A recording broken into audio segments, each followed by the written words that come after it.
എൻ.എം. വിജയന്റെ മരണത്തിൽ ആരോപണ വിധേയരുടെ മൊഴിയെടുക്കാൻ അന്വേഷണ സംഘം ഒരുങ്ങുന്നു. ഐ സി ബാലകൃഷ്ണൻ എം.എൽ.എയും എൻ.ഡി. അപ്പച്ചനെയും വിളിച്ചു വരുത്തുമെന്നാണ് മനസ്സിലാക്കാൻ കഴിയുന്നത്. വിജയന്റെ മകൻ വിജേഷ് ഇന്ന് വിജിലൻസിന് മൊഴി നൽകുകയും ചെയ്തു. ദീപക് മോഹൻ ചേരുന്ന വിശദാംശങ്ങളുമായി. ദീപക്, ഇപ്പോൾ എം.എൽ.എ ഉൾപ്പെടെയുള്ളവരുടെ മൊഴിയെടുക്കാൻ പോവുകയാണ് അന്വേഷണ സംഘമല്ലേ? ഈ ബാങ്കിലെ നിയമനക്കോഴ ഉൾപ്പെടെയുള്ള കാര്യങ്ങളാണ് അന്വേഷിക്കുന്നത് വിജിലൻസ്.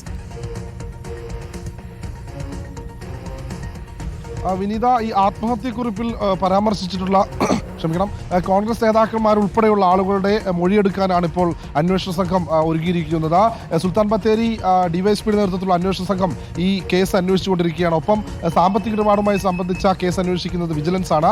ഇതുമായി ബന്ധപ്പെട്ടാണ് ഈ ആത്മഹത്യാക്കുറിപ്പിൽ പരാമർശിച്ചിരിക്കുന്ന DCC അധ്യക്ഷനായ N.D. അപ്പച്ചൻ, അതുപോലെ തന്നെ K.K. ഗോപിനാഥൻ, അതുപോലെ തന്നെ സുൽത്താൻ ബത്തേരി MLA IC ബാലകൃഷ്ണൻ ഉൾപ്പെടെയുള്ള കോൺഗ്രസ് നേതാക്കന്മാരുടെ പേരുകളും അതുപോലെ തന്നെ ഈ ബാങ്ക് ജീവനക്കാരുടെ പേരുകളും ഇതിൽ പരാമർശിച്ചിട്ടുണ്ട്. അവരെ അടക്കം വിളിച്ചു വരുത്തി അവരുടെ മൊഴി ശേഖരിക്കാനാണ് പോലീസ് ഇപ്പോൾ ഒരുങ്ങിയിട്ടുള്ളത്.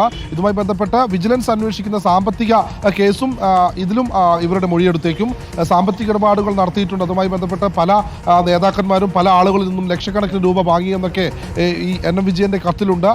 അത് ഏത് തരത്തിലാണ് വിജയന് ബാധ്യതയായി വന്നത്, അല്ലെങ്കിൽ ബാങ്കിൽ നിന്ന് ലോൺ എടുത്ത ഈ തുക വിജയൻ പാർട്ടിക്കായി ലോൺ എടുത്ത ഈ തുക വിജയന്റെ കടബാധ്യതയായി മാറി പിന്നീട് ഇതിൽ മനംനൊന്താണ് അദ്ദേഹം ആത്മഹത്യ ചെയ്തതെന്നുള്ള രീതിയിലൊക്കെ കാര്യങ്ങൾ പുറത്തു വരുന്നു. ഇതുമായി ബന്ധപ്പെട്ടും വിശദമായ പരിശോധനയ്ക്കും അന്വേഷണത്തിനും ഒരുങ്ങുകയാണ് പോലീസ് ഇപ്പോൾ. മാത്രമല്ല, വിജയനെയും മകനെയും വിഷം കഴിച്ച നിലയിൽ കണ്ട സമയത്ത് ആദ്യം അവിടെ എത്തിയ 2 കോൺഗ്രസ് പ്രവർത്തകരെ കേന്ദ്രീകരിച്ചും അന്വേഷണം പുരോഗമിച്ചുകൊണ്ടിരിക്കുകയാണ്. ഇവരാണോ ഇത്തരത്തിൽ ആദ്യം ഈ മരണത്തിന്റെ ഈ മരണക്കുറിപ്പ് അല്ലെങ്കിൽ ഈ ആത്മഹത്യക്കുറിപ്പ് മാറ്റിയതുമായി ബന്ധപ്പെട്ട് ഇത്തരത്തിൽ ഇടപെടലുകൾ നടത്തിയിട്ടുണ്ടോ എന്നതടക്കം പോലീസ് വിശദമായ അന്വേഷണത്തിന് ഒരുങ്ങുകയാണ്. വിനീത, ശരി, ദീപക് മോഹനാണ് വിശദാംശങ്ങൾ നൽകിയത്.